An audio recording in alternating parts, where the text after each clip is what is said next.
Confucius 551 ईस्वी पूर्व से 489 ईस्वी पूर्व तक।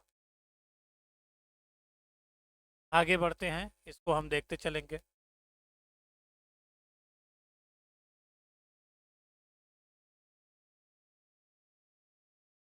जीवन चरित्र के बारे में पहले देखें तो कन्फ्यूशियस चीन का महान दार्शनिक, विचारक व शिक्षक। वह आज के चीन की शांटुंग राज्य के लू नगर के ताओ ग्राम में पैदा हुआ। इसकी वास्तविक नाम कुंडचू यानी कुंग च्यू था, पर इसके अनुयायी इसे कुनपुसे कहा करते थे, जिसका तात्पर्य है महान गुरु।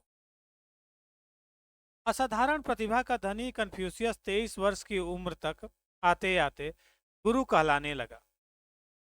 वह अपने शिष्यों के साथ शासन व्यवस्था, अर्थव्यवस्था, कला, साहित्य, दर्शन आदि अनेक विषयों पर विचार विमर्श करने लगा।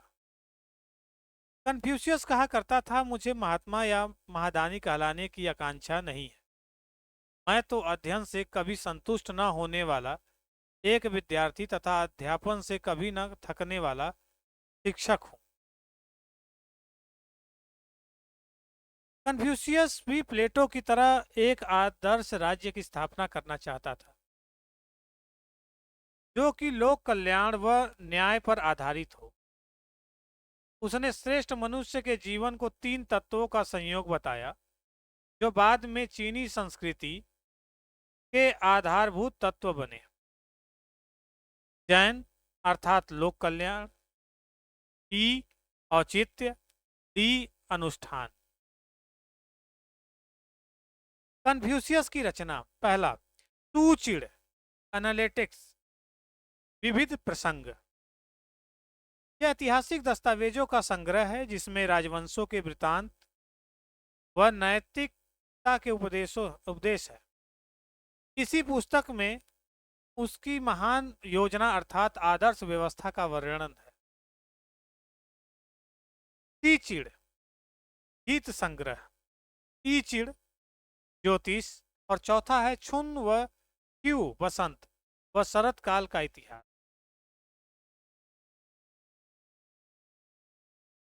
अन्य पुस्तकों की अगर बात करें तो हम पहला है तासीमो, का तात्पर्य है महान शिक्षा। यह पुस्तक कन्फ्यूशियस के शिष्य सांग द्वारा रचित है।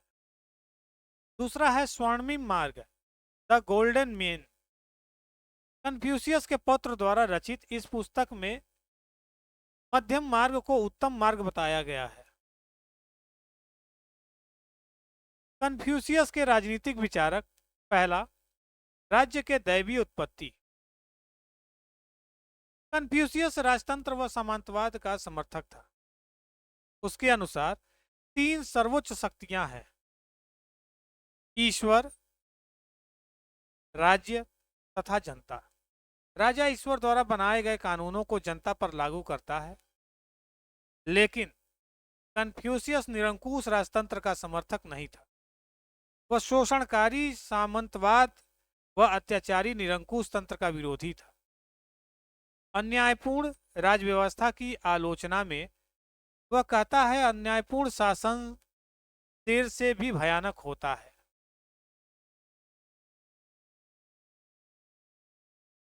वह शासकों पर परंपराओं व नैतिक मूल्यों का नियंत्रण चाहता है।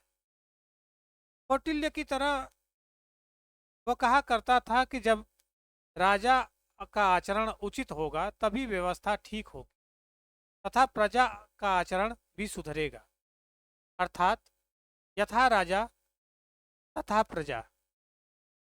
हालांकि कन्फ्यूशियस राजा को स्वर्ग का प्रतिनिधि मानता था, अर्थात राज्य की दैवीय उत्पत्ति सिद्धांत का समर्थक था, किंतु वह दैविक सिद्धांत के अनुसार राजा के असीमित अधिकारों का समर्थक नहीं था।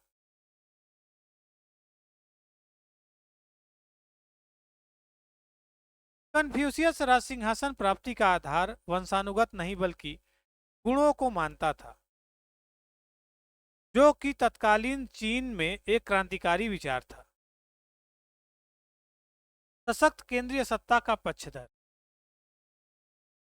तत्कालीन चीन में राज सामंतवाद का बोलबाला था। सारा देश विभिन्न प्रांतों व छोटे क्षेत्रों में बटा था, जो कि स्वायत्त सामंतों के नियंत्रणाधीन थे।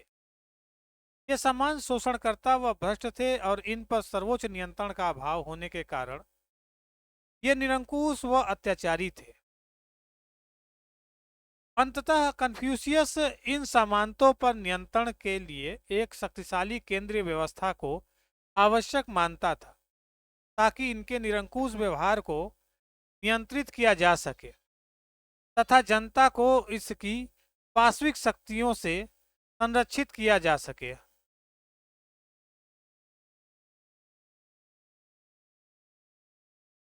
कन्फ्यूशियस का आदर्श राज्य, आइडियल स्टेट।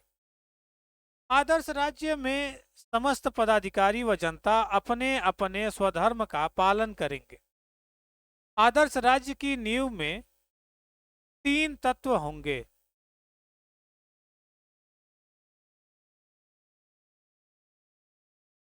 ए जन लोक कल्याण, बी औचित्य, सी ली यानी अनुष्ठान।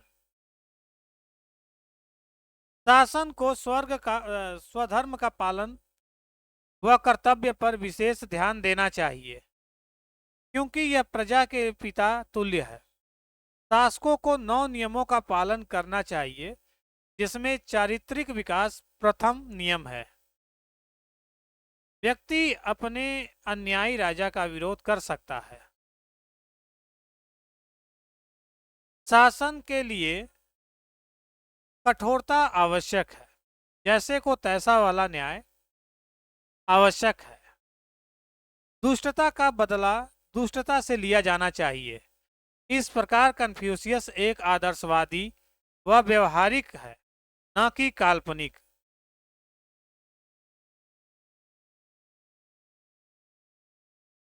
आदर्शवादी राज्य में परंपराओं व अनुष्ठानों का विशेष स्थान होता है। इस राज्य में सार्वजनिक शिक्षा की व्यवस्था होती है। शासन के कुशल संचालन के लिए 3 चीजें आवश्यक है: पर्याप्त अन्न, पर्याप्त हथियार व जनता का विश्वास। प्रथम 2 की बजाय तीसरा तत्व सबसे ज्यादा महत्वपूर्ण है। जनता के विश्वास के बिना कुछ भी कायम नहीं हो सकता या रह सकता। कन्फ्यूशियस श्रेणीतंत्रीय समाज व्यवस्था का समर्थक था तथा असमानताओं को प्राकृतिक व ईश्वर प्रदत्त मानता था।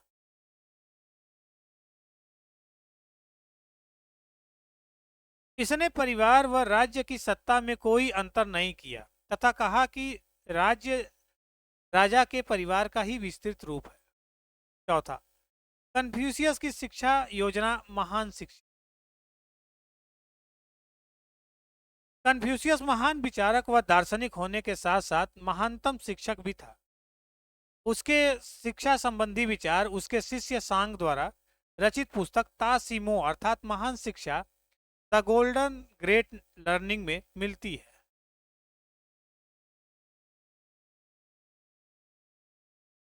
महान शिक्षा का एक ही उद्देश्य है, व्यक्ति को पूर्णता की ओर लेकर जाना। कन्फ्यूशियस की महान शिक्षा व्यवहारिक है, जिसमें व्यक्ति भावना व श्रद्धा से प्रेरित होने के बजाय बुद्धि व तर्क से प्रेरित होता है। कन्फ्यूशियस के अनुसार शिक्षा समस्त व्यवस्था में सुधार का मूल आधार है। राष्ट्र कल्याण से पहले परिवार कल्याण, परिवार कल्याण से पहले व्यक्ति कल्याण, व्यक्ति कल्याण से पहले हृदय सुधार और हृदय सुधार से पहले मस्तिष्क शुद्धि और मस्तिष्क शुद्धि के लिए ज्ञान अर्जन कन्फ्यूशियस का कहना था। कन्फ्यूशियस सस्ती व सार्वजनिक शिक्षा के पक्षधर थे। वे केवल कुलीन वर्गों ही नहीं बल्कि पूरी प्रजा के लिए शिक्षा को आवश्यक मानते थे। इसके लिए उन्होंने खुद से भी जनसाधारण के लिए अनेक पाठशालाएं खोली थी। इस प्रकार उन्होंने शिक्षा पर कुलीन वर्ग के एकाधिकार को चुनौती दी। कन्फ्यूशियस ने अपनी शिक्षा व्यवस्था में चारित्रिक व नैतिक विकास के लिए नीतिशास्त्र, भाषा, राजनीति तथा साहित्य पर विशेष बल दिया। कन्फ्यूशियस का रन का सिद्धांत। कन्फ्यूशियस की पूरी विचारधारा 4 तत्वों से मिलकर बनी है। रन मानव सेवा, ई न्याय, ताओ नैतिकता और तेह सदाचार। इनमें से रन तत्व सबसे महत्वपूर्ण है, जिसका आशा है मानव प्रेम अर्थात मानव कल्याण व सेवा ही सर्वोपरि है। रन सिद्धांत को व्यवहार में लागू करने के लिए 2 आधारभूत तत्व हैं। चूड़ अर्थात जो कार्य तुम औरों से करवाना चाहते हो उसे पहले स्वयं पूरा करो। त्याओ इसका तात्पर्य है जो कार्य तुम स्वयं नहीं करना चाहते उसे दूसरों से करने के लिए भी मत कहो। स्वर्णिम मार्ग यानी गोल्डन पथ, मध्यम मार्ग का सिद्धांत। अरस्तु से पूर्व कन्फ्यूशियस ने स्वर्णिम मध्यम मार्ग का सिद्धांत का प्रतिपादन किया। स्वर्णिम मार्ग यानी द गोल्डन पथ पुस्तक कन्फ्यूशियस के पौत्र से जे द्वारा लिखित है। यह पुस्तक नैतिक दर्शन की पुस्तक है। नैतिकता की दृष्टि से कन्फ्यूशियस मध्यम मार्ग का समर्थक था। उसके अनुसार जीवन के विभिन्न क्षेत्रों में अपने कर्तव्यों का समुचित निर्वहन ही स्वर्णिम मार्ग है। इस स्थिति को प्राप्त करने के लिए मध्यम मार्ग अपनाया जाना चाहिए। नैतिक जीवन साम्य, सामंजस्य व संतुलन पर आधारित होता है।